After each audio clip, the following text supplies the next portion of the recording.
Ora, bem-vindos para mais um vídeo e hoje eu trago um livro sobre a vida e a história de Jesus Cristo.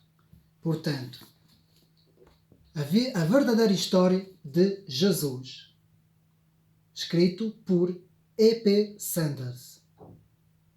Portanto, a verdadeira história de Jesus. Este livro é um livro católico, escrito por um católico com uma perspectiva histórica e tradicional baseado sobre o catolicismo. Portanto, não é um livro protestante, nem um livro ortodoxo, é um livro principalmente católico e faz aqui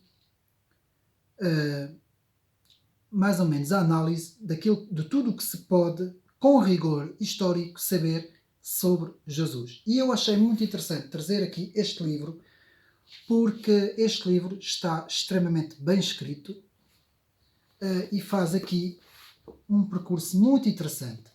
O próprio livro nos diz, para crentes e não crentes, numa época que discute muito o sentido da veracidade de Cristo, portanto, é fundamental entender as convicções dos que fizeram grupos como Jesus Cristo, o significado de milagres, o âmbito de projetos de mudança da história pessoal e coletiva e o alcance do reino de Deus. Que parentisco há entre o sentido e a salvação? A complacência, a tolerância, a predicação pelos marginais conflitos e os equívocos do nosso tempo. A paixão e a ressurreição são marcos de uma trajetória histórica. O saber, prefigurado por abundantes hipóteses de leitura, convoca a sensibilidade e a alternância de critérios de viver.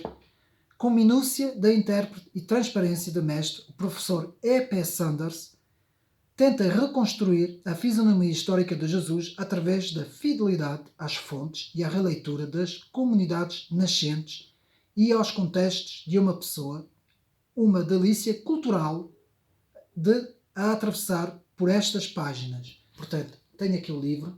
De facto, o livro é muito bem escrito, tem muita informação,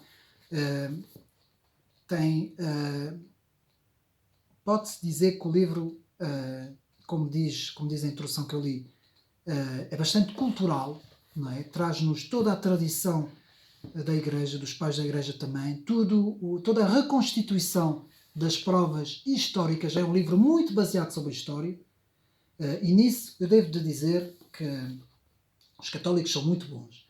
Portanto, na história são os católicos, na teologia são os protestantes. Portanto, eu costumo dizer muito isso. E a nível histórico, a Igreja Católica tem esse dom de poder ter uma análise mais aprofundada, porque foi ela que ao longo da história apresentou o cristianismo ao mundo, não é? Desde os pós-apóstolos, não é? E os primeiros padres da Igreja, até chegar à nossa era. Fica aqui esta recomendação de E.P. Sanders, um livro muito interessante, portanto pode-se analisar rapidamente o conteúdo do livro.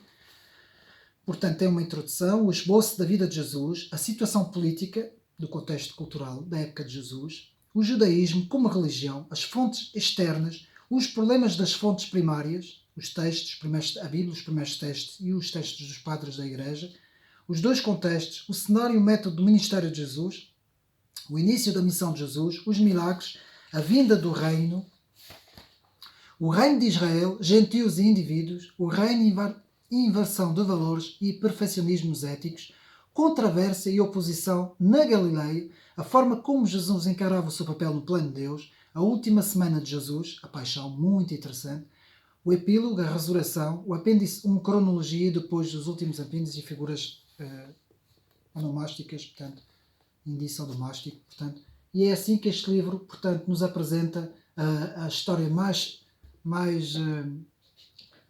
incrível, não é? Mais fantástica no mundo, não é? Do que a própria vida do Senhor Jesus, aqui retratada em forma histórica, portanto, em forma de história. Nós aqui não estamos a ler a Bíblia, estamos a ler uma análise feita por um autor católico, mas uma análise, a meu ver, que está muito bem feita, e eu aconselho, o livro está à venda aí na FNAC, na Bertrand, em qualquer livraria, e eu aconselho a sua compra para quem se interessa pela vida do Senhor Jesus. Portanto, eu aconselho aqui a leitura. Espero que tenham gostado e até uma próxima.